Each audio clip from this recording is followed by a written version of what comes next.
Well, here we go, back on the road. It's not as rainy today as it was yesterday, so I've done a forward facing one again, and this will probably be slightly longer than yesterday's one. Turns out my Sky internet connection is not good enough to upload 3 gig in 8 hours, as I found out with my last trial upload. Put it on, went to bed, got up, did my bits and bobs in the morning, had my shower, everything like that. He's going all the way around.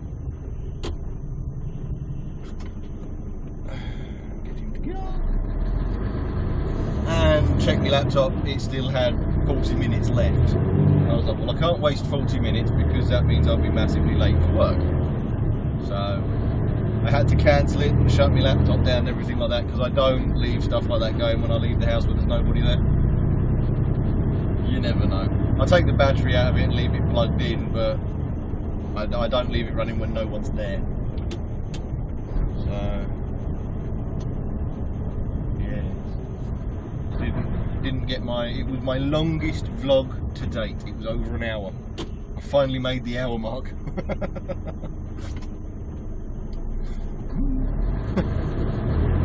I won't do that very often, just so as you're aware. I'll keep it between the 30 and 45 minute kind of mark, like I tend to.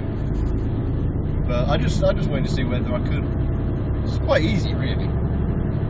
But yeah, it was all fun and games, all lovely jubbly.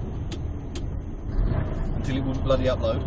Yesterday's vlog itself was actually very short because I had a heck of a lot to do. Bedford, Luton, Wellingborough, Derby and back. Well, I've got Kettering on to Derby yet again. Or Derby, however you want to say it. It's 15-20 miles outside of Stoke-on-Trent, D-E-R-B-Y. However you want to say it, it's up to you. I don't personally care. I'll say Derby. That way, if ever I go to Derby, D-A-R-B-Y, there's a difference. So, yes. Kettering and then Derby today. So, quite a shorter day compared to what I had yesterday, if the truth be known. It'll be quite a simple run because I'll join the A14 from junction 7, go on the M1, go north on the M1. Now they've actually changed all that around and doing that. I can see that's going to work really well. You know, M6 straight on makes sense. M1 left lane, up, over and then north. I can see it working well as long as they don't leave it as one lane. If they leave it as one lane, the volume of traffic, it's going to cause carnage. Because nobody reads road signs anymore, absolutely no one. They're driving around like dippy-dozy whatever. Couldn't think of anything polite to end that with. And they're driving around, they're not bothering looking at road signs, they're just going round and round and round. No indication, no nothing. Oh, I don't know where I'm going. I don't know where I'm going. Oh, Dave, what way is it? Read the road sign then, love. You know, you got 2 eyes, haven't you? That's a bit sexist, even by my standards. But I'm always going on about the guy saying Mavis, so I thought this time I'd flick it round. Get Mavis to say Dave. But, nobody ever, it just amazes me. I was on my way to work today, and there's kind of 2 teardrop style roundabouts. They're not actually roundabouts, but they kind of create an elongated roundabout, but they're teardrop-y, if that makes sense. So you kind of go around one, then round the other to go back on yourself, that kind of thing. A bit like a Sky Electric's track without the figure of 8. And I'm coming up to this roundabout, whatever. I do all the time, every day, literally every day. Even on my days off, I come up to this bastard. And there's a car in the lane to carry on past me down the road I've been going down. And there's a car behind that. Now it soon becomes apparent that both of these vehicles are travelling together.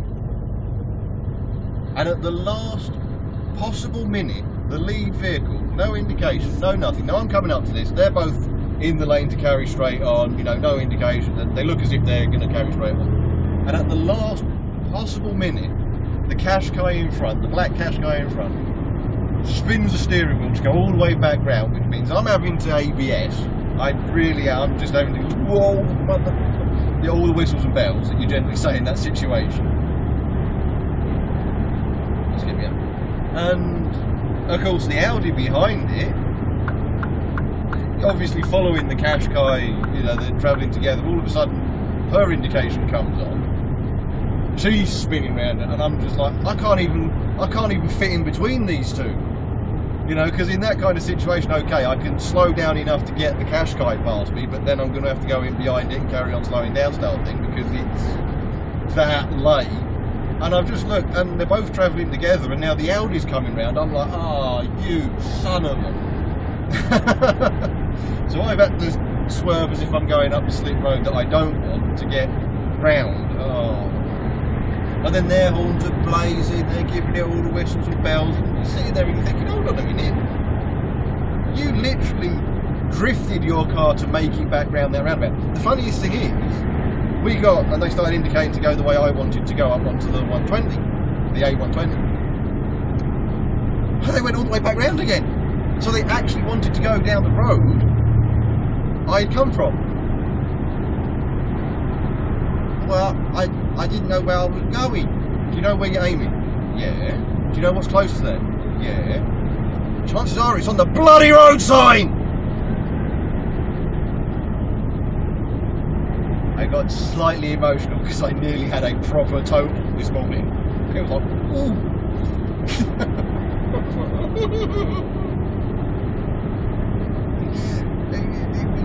To be fair, that Qashqai was literally going sideways to make it back round the roundabout. Just last minute style wallop. I was like, oh, go on son, get round me, go on boy, get up the hill. He's got absolutely nothing on him. I'm 31 ton, he's a van, VW thing, car transport thing, literally just a 3.5 ton car transport, whatever, nothing on him, and he can't make it. What is powering that thing? It's got to be hedgehog powered. Seriously. Now, of course, there's a caravan that's caught him up. I need that lane.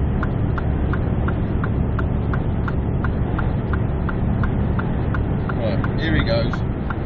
That is what couldn't beat me up a hill. Are you allowing me in? I don't know. I haven't said anything. That couldn't beat me up a hill. I am 30 ton. I was doing 44 miles an hour.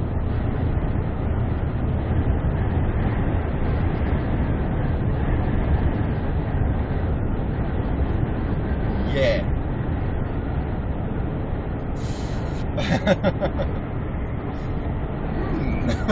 That's an interesting conundrum for that van driver, wasn't it? But anyway, yes, I am off to Kettering. Sunny, wonderful Kettering, as you can see. It's going to be nice and sunny when I get there. And then off to a collection. Now, I'm collecting products from this place, but it's kind of well, it's run by another haulier, a bit like the advanced place I go to. You know, it's not actually a supplier, so I'm not giving away what I'm picking up or who I'm picking it up, you know, with the companies that are supplying the company I'm working for. It's just kind of a consolidation site, I suppose. They do their own stuff out of there, but they hold a lot of products for companies for us guys to go and pick up, or they deliver to us, that kind of stuff. So it's a Kuhn and Nagel site. Now obviously Kuhn and Nagel are haulage. They don't manufacture products, so I'm not giving anything away by saying that. But the site is now about 2 years old, I would guess. And it was specifically made for, you know, to be a consolidation site for HGV Class 1s. It's huge. It's massive. The site's beautiful. It's one of those sites where if you can't reverse onto that bay, you really shouldn't be on the road. Now, I don't mean They didn't flash, so I'm not going to bother for them. Now, I don't mean, you know, the odd cock up, the odd 3 shunts where you're like, oh, really?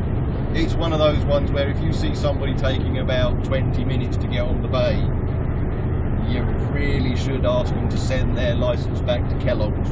It's a massive site. It's so well laid out.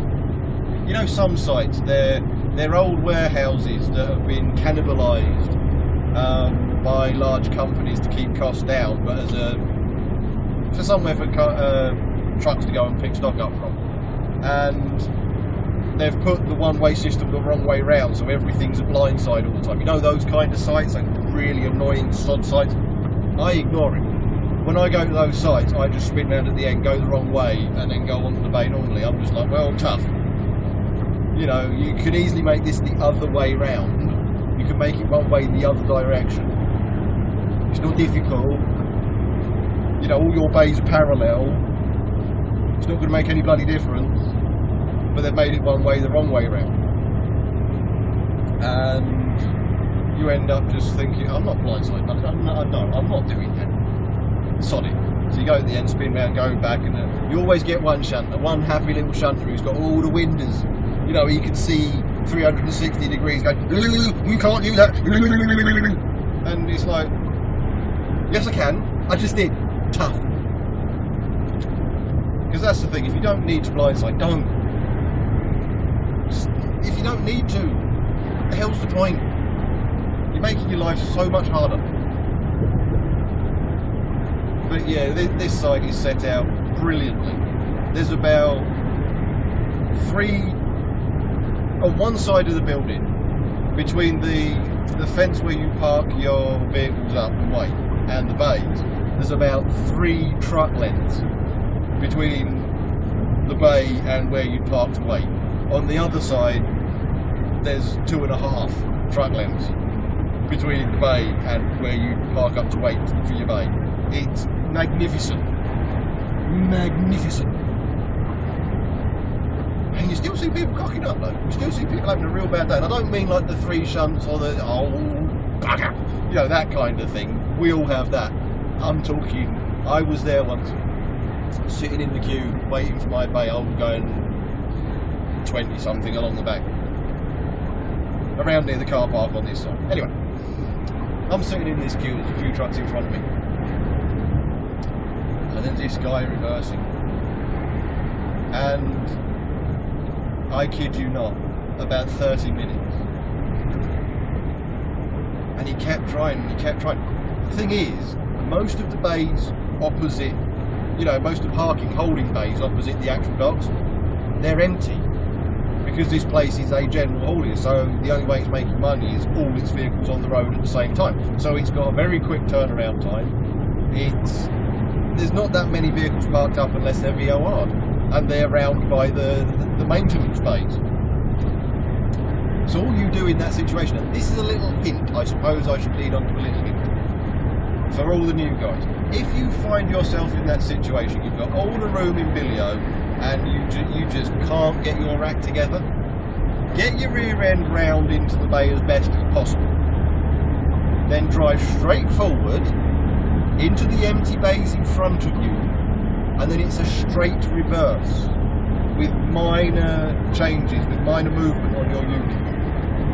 Yeah? Done. Don't when you've got so much room to just go straight forward and reverse back. When I go there, I've been there on numerous occasions. When I go there, if I do find myself, oh, I've oversteered it. Oh, why have I done that? Oh, what a moron. When I find myself in that situation, and it does happen, we all have that, I just go straight forward and then straight back. I don't pull back out and try and do it again. But that's what this guy was doing. He was just out, in, out.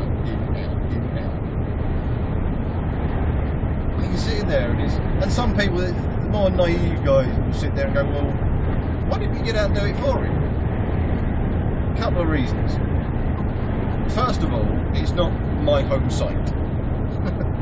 So you've got to be careful doing stuff like that. Second of all, I would then technically be driving on his digitago, which is completely illegal. And thirdly, you don't know what kind of person you're going to meet. He might be an experienced driver just in a really bad mood. Or, and this does happen, and you will be amazed how much this happens, drunk. The amount of truck drivers I have seen arrested on site because they've been drunk is ludicrous. Absolutely ludicrous. Yeah, I don't think it takes more than about 6 months before I see another guy, or at least hear of another guy who was just arrested because he was drunk. At the site I'm rolling out on today, there was a, I think they said an LT number plate, so Lithuanian I think that is, LT, had turned up and all they could smell was weed and booze on these 2 guys who were in the cab. So they said something and these 2 guys just ran. They didn't stay with the vehicle, they didn't, you know, do anything else. They got their bags and they ran, leaving the vehicle in the entrance. Ooh, one of the sites I was at yesterday, this was funny as hell. And Hispaniola, yeah, because he saw the t-shirt I was wearing with Scotland on it, and he went, Real Madrid, and he literally couldn't speak any English. It was Hispaniola. And he turned up, you know, you're sitting there and everything like that, waiting for whoever to bugger about with you. And he opened his back doors. Go on the dock, starting. 5 refugees came piling out on top of him. Scarping all around the yard, staring there, going, where the hell are they, starting? Management were going ballistic. And then one dippy manager, now this was on the site I was going to, so, I never give away the names of the companies, but anyway, one of the managers, the managers managed to round them all up with a couple of workers, and then one of the managers had this great idea, dumb idea to be honest, because we're around the back of the building. Now these guys have just come out of a box trailer, they don't know where the hell they are, okay, they're completely lost. All they can see is fences, trailers and security guards and management, or what they would assume would be security guards. And they rounded them up, yeah? And then they marched them, for security reasons, to the gatehouse. Soon as they saw the gateway, that was it, they legged it, they were gone.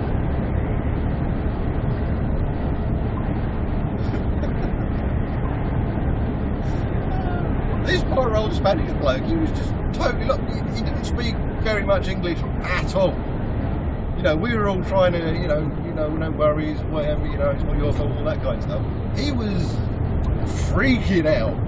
You know, he's just basically brought in refugees illegally. You know, he just smuggled people. He's freaking out. You can tell he didn't do it deliberately. And, it's fun. All of our wagons had to be searched before we left. All of them, even my one.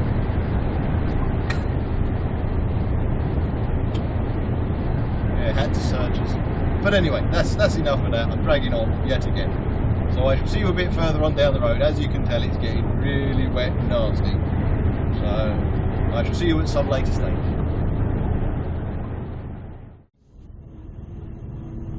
Leaving good old Kettering.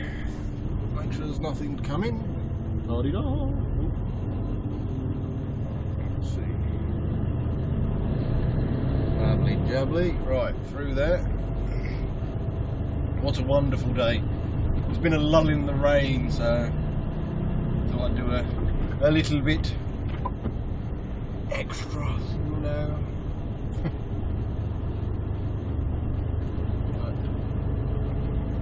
It's always fun taking one of these down a residential street. You just feel so out of place. It's really weird. Although this has a very lovely fault. Hey, don't worry, it's not one of those PG9 prohibition notice things. It's just an annoyance more than a fault, if that makes sense.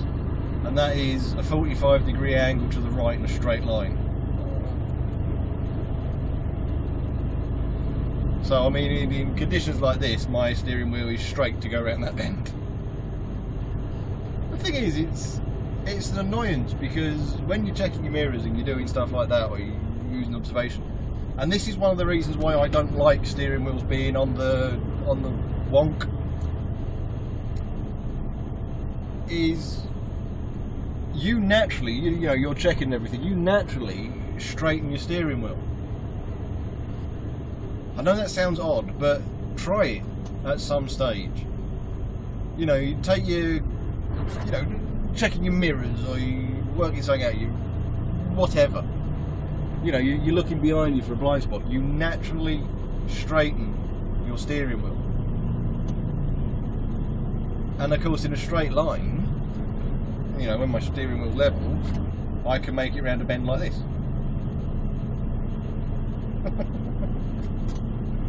So it's like, that's wonderful, that is. It's really bizarre. My other half does it as well. It's so funny because her steering wheel, on Hyundais, they have a. Hold on. Let's get out of here without crushing anybody. On Hyundais, they have a steering rack sensor, and if you're tracking slightly out and you get your tracking adjusted, the steering rack sensor moves your steering wheel. So you have to have it all jigged about with and buggered about with all kinds of stuff, and usually you take it to Hyundai to get that done. And her steering wheel is very slightly out and it bugs the hell out of me. I mean, driving this, when I get back I'm defecting it for this, no ifs, no buts, no maybes. Like I said, it's not a safety issue, it's just an annoyance. And if you have even the most remote OCD like myself, it drives you nuts. But she's driving along in her car and it's very slightly out, and she'll, you know, look for something, check her blind spot, whatever. All of a sudden we'll be hurtling towards the bleeding curb. It's like, yeah, because she straightens up. It's like, no. Because I'm passenger in this, I'm closest to the curb. I'm like, what? Here we go again. Would you like some extended insurance with that, madam? Yeah, because that car's about to see more air than a skateboard at the X Games, I'll tell you that. But anyway, moving swiftly on, and ignoring the obvious issue with this blasted thing. Look at that. I'm going around a bend. But yesterday, now something relatively cool for me anyway happened. Now my channel is inspired by a certain individual.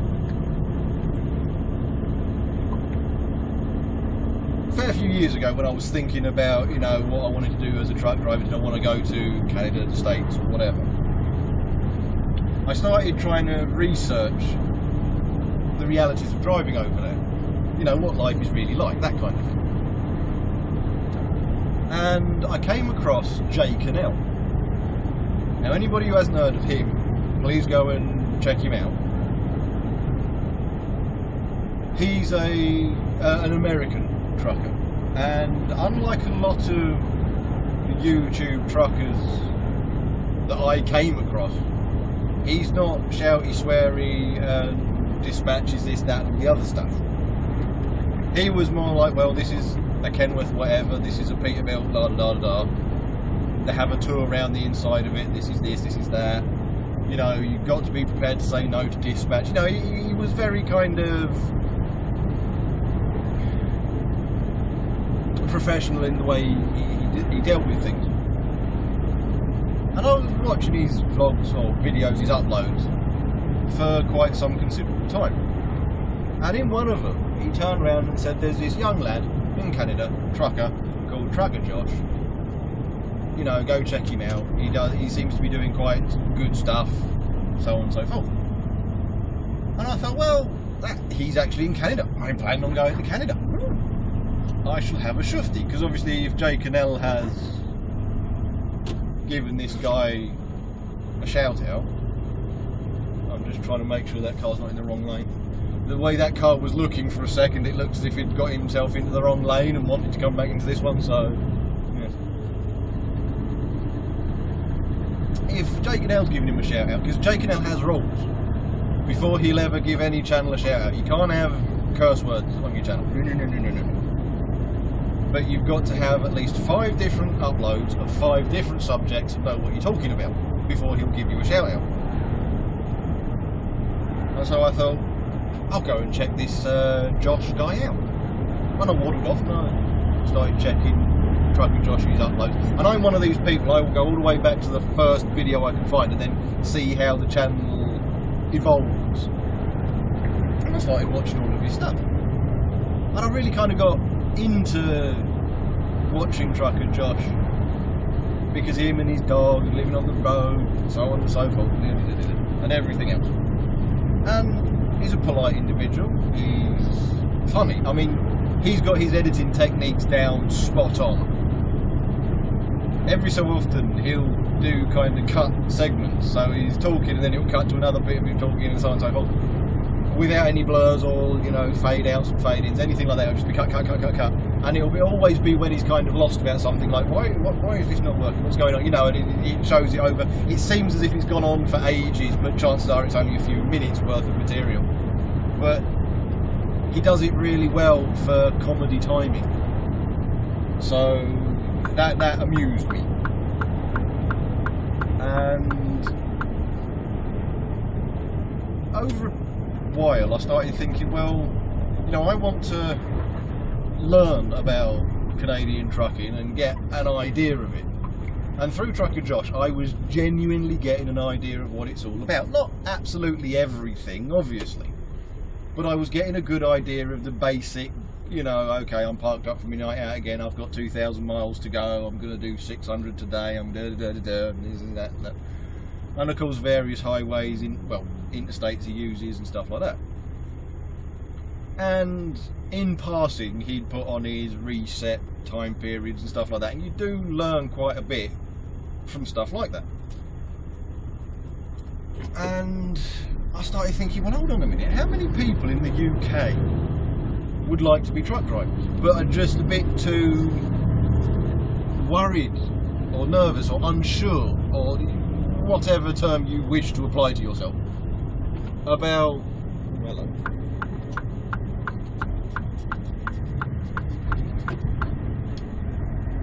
I was trying to follow the lane markings then and I got confuzzled. It does happen sometimes, we're all human. But, you know, you're a bit confused about it, you're a bit worried about it, you're concerned, you don't really know.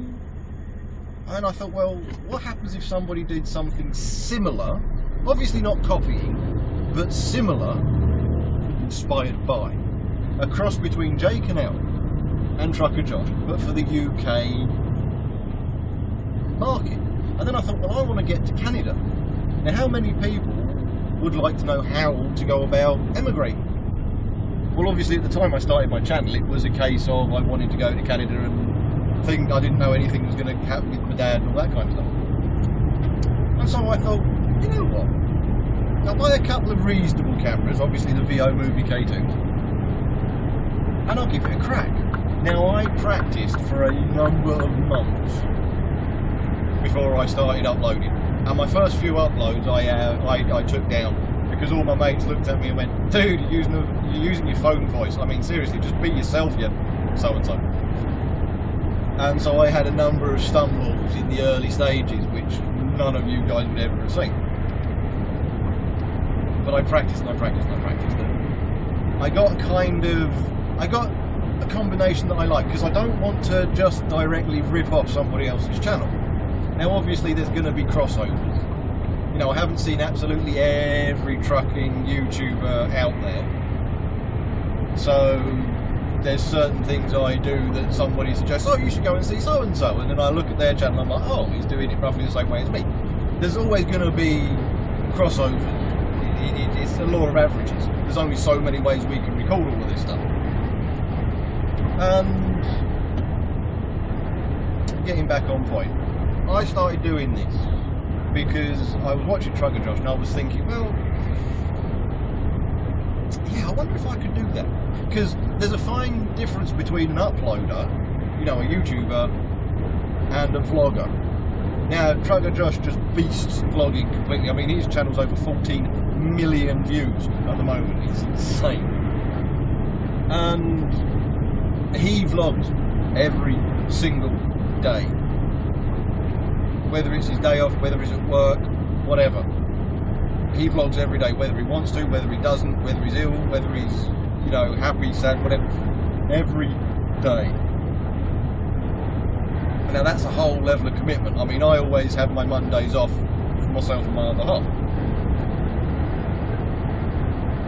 And vlogging is more about that kind of thing. It's more a video log. Now I can happily call myself a vlogger because I video log every single day I drive, as you'll see. So I'm video logging my driving. Josh video logs his life. And so I put a little taste here and there, you know, my day off, things like that. I do a little bit here and there, but I don't do every single day, because like I said, Mondays is sacrosanct to me. It's myself and my other half's day. And to be fair, some of the stuff I get up to on a Monday with my other half, I'm not allowed to upload to YouTube. But anyway, Trucker Josh obviously is the inspiration for my channel, with a flavour of Jake and L thrown in. You know, the serious side of bits and bobs, which is kind of why I've ended up doing the tips and tricks as well. The tips and tricks is following more of a Jake and L style, and vlogs are now going to start following more of a Josh style, but it's all a combination. They're both the inspirations for what I do. And yesterday I watched one of Josh's uploads, and something happened to his laptop that happened to mine, although his one happened in the truck, my one, the cat knocked it.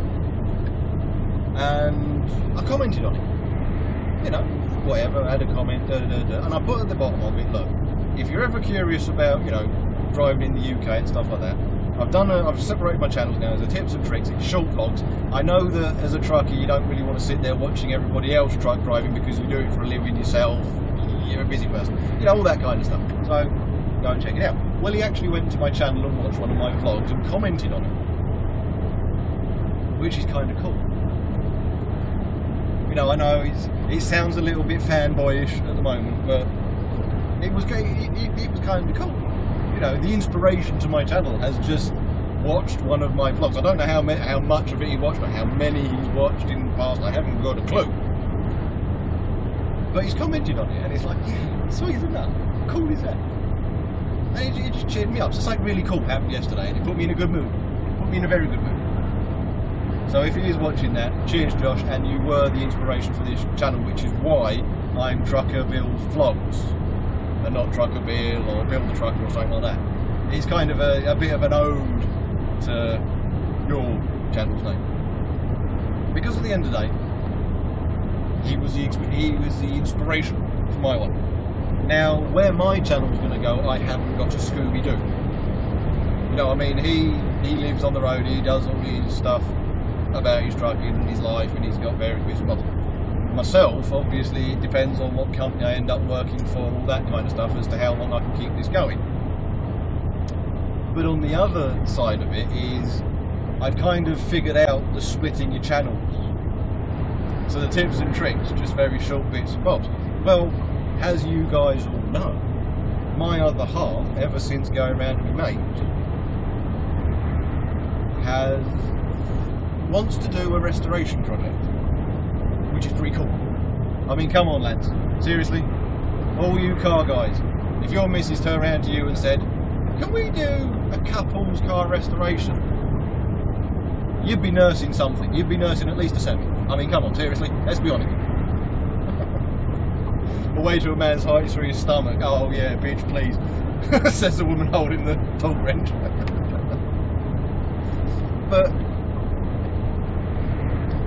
the thing is, if I'm going to do a resto to get my other half into this, then I'm going to find a rolling resto. Same with an MOT that needs a bit of tightening up just to see how she gets on with it. Maybe, you know, revamp the engine bay, the easiest stuff. And through the easiest stuff she can learn the harder stuff, like changing the timing belt, the tensioners, how to, you know, what the little arrow and the line, how you line those up so your timing's correct, taking, you know, the head off, that kind of stuff. But that's all. You take the head off to go and get it all skimmed, ported, maybe put some valve seats in it if it's a 4-star, a leaded engine, so it doesn't have valve seats in. You need to replace the valve seats and then you can run it on unleaded. You know, stuff like that. So you'd have to take that off, but it's still kind of a rolling resto because it's still working. You know, it's not, this thing is just rotten to hell, let's cut everything out and start welding. You know? So things like that you could expand on over time. And I was thinking, when it does come time to do that, because I've got a lot going on at the moment that I have to concentrate on, when it does come time to do that, then I'll probably split my channel again, and it'll be a Trucker Bill and his missus style car resto. You know, what we doing this week, what we doing that week, how did we get on with this, what did we do with that, who did we find to do that job, how did we do this job, you know, all that kind of stuff. So a bit more interesting for the more car guys, but instead of having it in the Trucker Bill vlogs, it will be the car resto channel, if that makes sense. See? So that's what I'm thinking, so that if I can't do this any longer because a company gets emotional about it, or I become a company guy and obviously I'm wearing a uniform, then that's where my channel will break off to. Do other bits and bobs like that. What I'll end up calling it, God knows. I mean, my pet name for my other half is Bert. Bertie. So it'll probably be Bill and Bert's car resto. Something like that. And people will be like, why do you call her Bert? Well, the original one is, if you say bird fast enough, it sounds like bird. Alright, bird? You see? Bird. And when we were together, when she said that, I just said, oh, Bert and Ernie. You know, Sesame Street. She'd never seen them. Didn't know who they were. Never watched it. Oh. So it kind of just stuck. So yeah, so chances are it'll be something like that. I don't know what it'll be called, but whatever.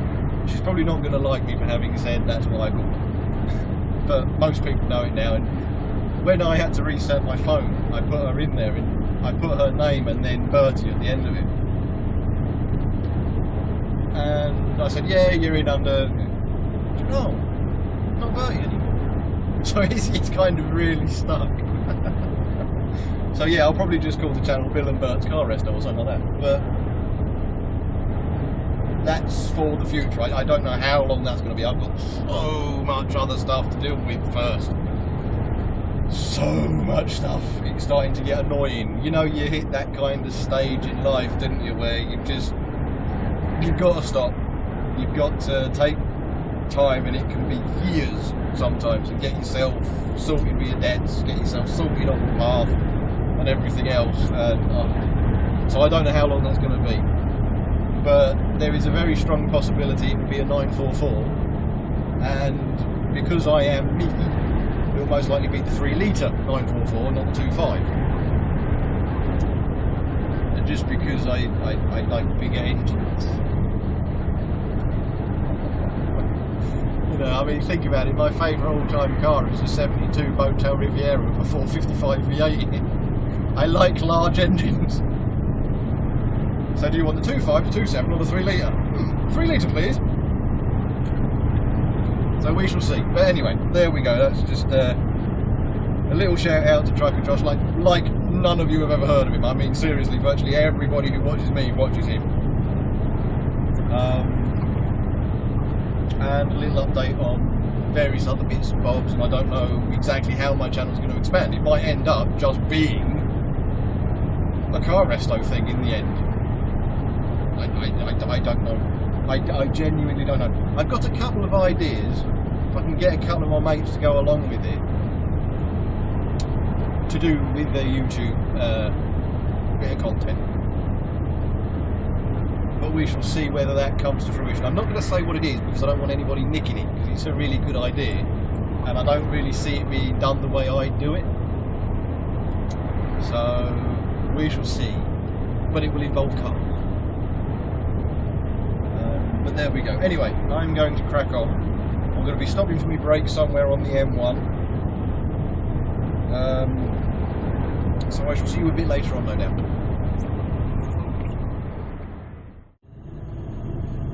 Right then, here we go.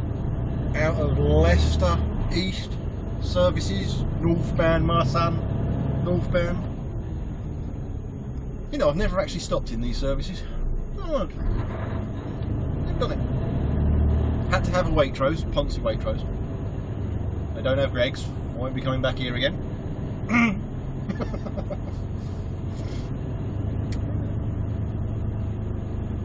We shall see where we go.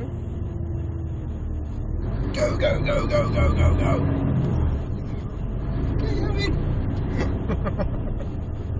I had enough room. Well, I was big enough to forced to have enough room. Here we go. Right, on to the wonderful M1.